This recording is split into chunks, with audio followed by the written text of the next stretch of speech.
Bam! Oh, meron na tayong dumating na package. Actually, binili natin to. And motorcycle parts, Katoni. Oh, Katoni yan. Doon natin to nakuha. Ng bata. Ito, bumili tayo ng hindi hype na na mugs. Bam! 'Di ba? Hindi sobrang hype pero pwede na. Silver Pro Motaru 1.6 saka 1.85 yung binili natin para malagyan natin siya netong 110/70 yung gulong ko sa likod tapos 100/80 naman sa harap. Bili lang tayo ng yung Star kasi ito yung Del Quebec kasi yung front disc. Kaya lang kailangan natin ng adapter dito na CNC, yung Star.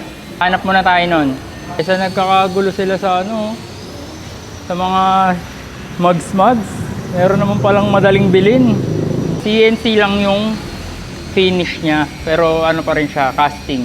Kakabit natin to, panoorin nyo na lang yung next video natin. Maghihintay muna ako ng adapter. Tingnan natin.